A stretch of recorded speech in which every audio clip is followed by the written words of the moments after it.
Bonjour, c'est Simon et je vais vous parler des dernières news cinéma qui sont tombées. Alors, on va commencer tout d'abord avec Justice League. Alors qu'approche le fameux Snyder Cut qui sera disponible dans quelques semaines aux États-Unis sur HBO Max et en France, on sait pas où, on sait pas comment, eh bien logiquement les langues se délient sur la situation, sur le terrible cataclysme qui a amené en 2017 à la sortie du Justice League largement reshooté et réécrit par Joss Whedon, et on découvre donc petit à petit ce qui s'est déroulé en coulisses. On le découvre grâce à un gros reportage de Vanity Fair en anglais, hélas donc réservé aux anglophones, qui dévoile un petit peu de la tragédie qui s'est jouée aussi bien du côté humain que du côté industriel, et c'est assez passionnant. Alors je vais pas revenir sur tout l'article, déjà parce que ce serait quand même les pomper comme c'est pas permis, mais tout simplement parce qu'il est extrêmement long. En gros, sachez que vous allez avoir l'occasion de découvrir véritablement étape par étape comment s'est dégradée la relation entre Zack Snyder et Deborah Snyder, qui sont époux et, on va dire, réalisateurs-producteurs, et puis de l'autre côté, le studio Warner. Et on découvre alors des faits qui sont assez étonnants, notamment le fait que à la fin du tournage, voilà, dans la dernière partie du tournage, Zack Snyder a littéralement été babysité par deux des principaux exécutifs de Warner. D'un côté, Geoff Jones, qui bosse spécifiquement dans la branche DC, et de l'autre, Jon Berg, qui était un des principaux exécutifs du studio. Ce qui est assez dingue, parce que, bien sûr, les studios surveillent ce qui se passe sur les films qu'ils produisent. Évidemment, il est déjà arrivé bien des fois que des gros films soient l'objet de frictions, voire de tensions ouvertes entre un cinéaste et le studio. Mais il est rare de passer de grand architecte d'une énorme saga qui a carte blanche et qui est même validé, mis en avant comme tel par le studio, à technicien, surveillé, babysité, c'est le terme qui est employé dans l'article, aussi bien par Snyder que par Jon Berg. Donc voilà, il y a plein de choses comme ça qui sont très étonnantes, très impressionnantes. L'article revient également avec une certaine sobriété, une certaine dignité sur la tragédie familiale qui a frappé les Snyder, tout simplement, puisque pendant la production du film, leur fille Autumn, qui était âgée de 20 ans, s'est suicidée, et ce qui a précipité évidemment le désinvestissement aussi bien professionnel, émotionnel, humain du metteur en scène et de son épouse dans le projet, et ce qui a fait que finalement, quand est arrivé Joss Whedon, dont Vanity Fair affirme qu'il n'a, contrairement aux versions officielles, pas été choisi par Zack Snyder, mais bien par le studio, et bien, quand il est arrivé, Snyder a progressivement reculé et finalement a baissé les bras plutôt que de rentrer dans un conflit ouvert avec le studio, tant et si bien que Joss Whedon s'est retrouvé de facto, progressivement, à la tête du projet. Et alors, quand bien même, à l'époque, en 2017, Warner avait affiché une grande satisfaction avec ce qui s'était passé, un grand soutien et à Snyder et à Whedon, ce que nous apprend, et ça c'est assez intéressant, le dossier, c'est qu'en réalité, en interne, chez Warner, on savait très bien qu'on avait affaire à un nanar de compète, un espèce de machin qui allait mettre de la viande sur les murs et qui renardait du fondement, mais certainement pas un bon film. Et d'ailleurs, dans l'article de Vanity Fair, un exécutif du studio est cité, et ses propos laissent peu de doute quant à ce qu'on pensait en interne du film, vu qu'il nous dit: tout le monde le savait. Personne ne voulait admettre qu'il s'agissait d'un étron, et c'en est devenu très embarrassant. Ce sont des propos qui sont quand même sacrément forts, et qui laissent peu de doute. D'ailleurs, cet exécutif prend plusieurs exemples. Il cite une des premières scènes du film, lorsqu'un cambrioleur se fait attraper par Batman, qu'un paradémon arrive, et qu'on a l'impression d'être dans Mr. Bean fait une descente d'organes. Enfin voilà, il parle aussi également de toutes les séquences avec la famille russe, qui sortent en gros d'un espèce de rip-off dégueulasse des Visiteurs. Enfin bref,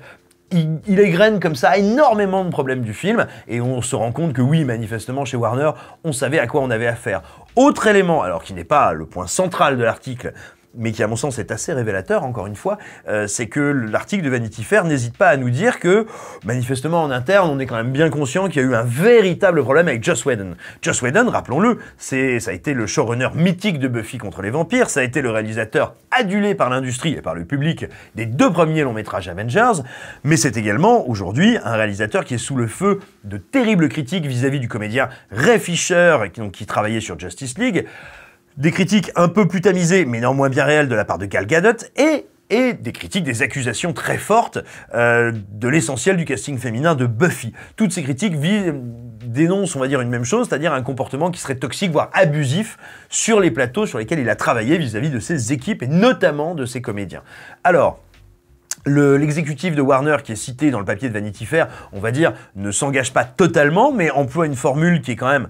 assez lourde de sens, ou plutôt de sous-entendu, puisqu'il dit, attention, ouvrez bien vos esgourdes,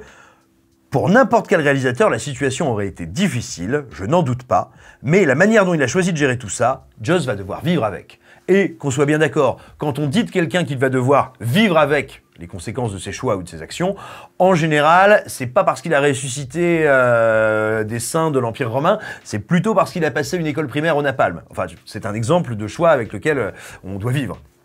Donc voilà, donc l'article est extrêmement intéressant pour ceux qui causent à peu près la langue de Ronald McDonald et permet un peu de se faire une idée, on va dire, de la lente dégringolade qu'a subi le projet de Justice League, mais aussi, et ça c'est très intéressant, de comment est né le désir, la possibilité, l'opportunité de faire le fameux Snyder Cut qui va donc arriver dans quelques semaines devant nos rétines. Ensuite, un autre sujet dont j'avais envie de vous causer, nettement plus léger, c'est l'arrivée prochaine, quand bien même ça n'a pas encore de date, de Havoc sur Netflix. Alors qu'est-ce que c'est Havoc? C'est le prochain film de Tom Hardy qui est toujours un spécialiste, on va dire, de grosses castagnes et de mangeage de pommes de terre dans la bouche. Effectivement, combien de fois l'a-t-on vu casser des bouches et parler comme s'il avait de la purée brûlante entre les mâchoires? Eh bien, c'est quelque chose qu'on aime beaucoup à écran large parce que c'est divertissant, spectaculaire, amusant et que ça nous permet de faire des imitations stupides dans le bureau. Bref.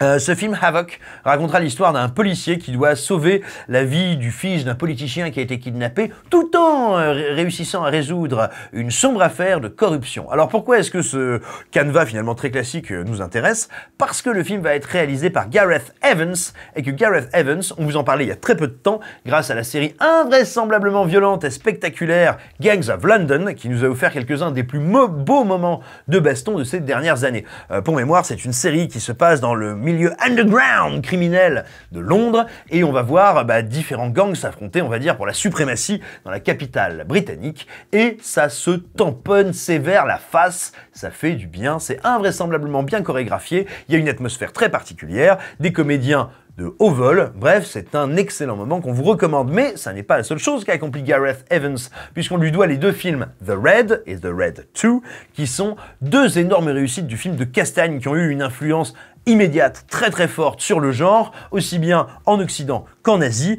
tout simplement en imposant, on va dire, des cascades très brute, très vive, très rapide, très organique et très loin, on va dire, des standards auxquels on était un peu habitué du cinéma de baston venu notamment de Hong Kong. Donc ça fait beaucoup plaisir, quelle belle formule de français, de retrouver Gareth Evans bientôt sur Netflix. Attention toutefois, il avait déjà réalisé un film pour la plateforme qui n'était autre que Le Bon Apôtre, qui était passablement inabouti parce que, comme le faisait très souvent la plateforme à l'époque, et encore un peu maintenant, faut pas déconner, on sentait vraiment que le film avait été acheté très vite sur scénario, en gros sur sa carte de visite, quoi. Gareth Evans, tel scénario, tel casting, bim, vous avez tel budget, mais manquait énormément d'un travail de production parce qu'il était beaucoup trop long, plutôt très mal équilibré dans sa gestion de la violence, et voilà, et que ça donnait encore un peu l'impression qu'un bon réalisateur allait faire un film mineur sur la plateforme. Néanmoins, là, Netflix a l'air de prendre les choses au sérieux puisqu'ils ont signé avec Gareth Evans un contrat d'exclusivité, le même type de contrat que celui qu'ils ont signé avec David Fincher ou encore avec Noah Baumbach. Les réalisateurs notamment de Monk et de Marriage Story, qui sont loin d'être les plus mauvais longs métrages qu'on a vus sur la plateforme ces dernières années.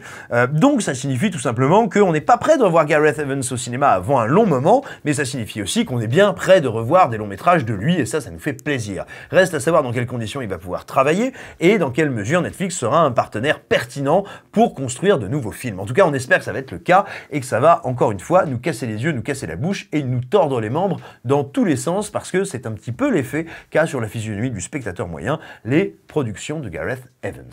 Et puis enfin, on va vous parler de Emily in Corruption, ou plutôt Emily in Paris, dont vient de nous causer le Los Angeles Times dans des circonstances un peu rigolotes. Le Los Angeles Times vient de faire une grande enquête sur le fonctionnement des Golden Globes. Les Golden Globes, ça compte parmi les cérémonies de récompense très importantes à Hollywood. Il est souvent considéré que c'est une cérémonie qui donne le là avant les Oscars. Et c'est d'autant plus amusant que c'est aussi une cérémonie qui est l'objet de nombreuses moqueries et d'innombrables accusations suite à ces supposés problèmes de corruption. Je suis bien incapable de vous dire si c'est le cas, je ne vis pas à Hollywood et je ne suis pas corrompu, mais voilà, ce sont des accusations qui reviennent très souvent sur le tapis, et le Los Angeles Times a publié un gros dossier sur le sujet, qui est quand même assez accablant, et où on apprend notamment que au moins 30 des votants de l'Académie des Golden Globes auraient été invités sur la production en 2019, sur la production de Emily in Paris, à séjourner notamment à l'hôtel Peninsula, dans des chambres de grand luxe, dont la moins chère était à 1 400 €, ce qui est quand même pas foncièrement dégoûtant, quoi, afin de venir assister au tournage, assister à une conférence de presse, faire des petites junkets, enfin voilà, tout frais payé aux frais de la princesse, ça va bien se passer. Alors, moi, je suis bien incapable de vous dire si c'est avéré ou pas. Néanmoins, ça permet aussi un petit peu de comprendre l'enjeu que représentent ce qu'on appelle les campagnes pour les récompenses, les campagnes des Oscars, les campagnes ici des Golden Globes, et ça permet aussi de comprendre quand on vous dit qu'elles coûtent des millions, là où peuvent passer ces millions en petits fours et en chambreux d'hôtel. Ce qui permet aussi de comprendre pourquoi quelquefois les sélections, les nominations sont aussi surprenantes au vu et au su de la qualité d'autres œuvres qui sortent dans l'année et qui ne se retrouvent même pas nommées. C'est peut-être parce qu'elles n'ont pas de budget petit four ou de budget Peninsula Hotel. Enfin voilà, c'est un sujet intéressant qui nous amuse et qui nous fait rire un peu jaune et qu'on avait envie de partager avec vous. Et puis, pour terminer cette vidéo, on va vous parler, comme chaque semaine maintenant, des recos de la rédaction, de ce qu'on vous conseille de regarder, ce que nous on a découvert et dont on a envie de vous causer. Eh bien, il y a pour commencer For All Mankind, dont la 2e saison vient d'arriver sur Apple TV+. For All Mankind, c'est une série de science-fiction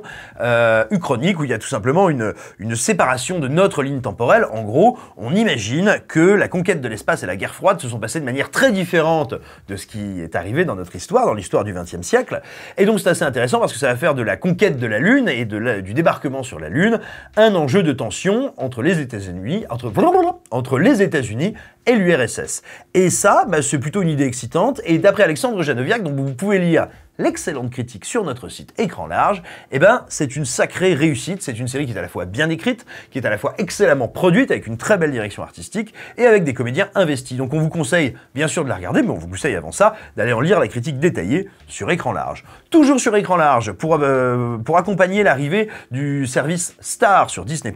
on est revenu un petit peu sur ce qu'on allait trouver sur ce service tout nouveau, qui en fait, tout simplement, n'est jamais que la digestion du catalogue du studio Fox, qui a été, il y a quelques années, racheté par Disney. Alors, qu'est-ce qu'on trouve? Du côté des séries, on trouve plein de trouvailles, de classiques, notamment des Lost, des Alias, des Buffy contre les vampires, des Scrubs, des X-Files, des 24 heures chrono, bref, que des trucs qu'on a bien envie de se dévorer en ce moment, si on n'a pas trop de choses à faire, si on déprime un petit peu, ou si on veut voir des héros vivre des aventures incroyables. Mais il y a aussi du monde côté film, puisque vous allez pouvoir retrouver quelques-unes des grandes licences de la Fox, à savoir Predator, à savoir Alien, à savoir X-Files, à savoir les Die Hard, mais X-Files je l'ai déjà dit en plus, à savoir les Die Hard, mais plein de films qu'on n'attend pas d'habitude chez Disney, comme Marie à tout prix, 28 jours plus tard, Un cri dans l'océan, À tombeau ouvert, un des plus grands et plus sous-estimés films de Martin Scorsese, écrit par Paul Schrader, un chef-d'œuvre absolu. Donc bref, vous l'aurez compris, Star, c'est cette nouvelle filiale, ce nouveau service de Disney+, qui s'adresse évidemment un peu plus à un public mature ou adulte, et dans lequel on trouve nombre de films et de séries qui sont chers à notre cœur. Et parce que nous ne sommes pas à un cadeau près pour vous, nous vous proposons cette semaine de remporter ce magnifique modèle réduit du Faucon Millenium. Comment faire pour gagner ce magnifique modèle réduit du Faucon Millenium? Eh bien, il vous suffit de vous abonner à la page Écran Large. Il vous suffit de liker cette vidéo, de laisser un gentil commentaire et d'attendre. Et d'attendre encore. D'ici là, nous on vous embrasse, on embrasse vos papas, vos mamans, les auteurs de vos jours. On espère que vous allez bien, ou en tout cas que vous tenez le coup, et on pense très fort à vous. Bon vol.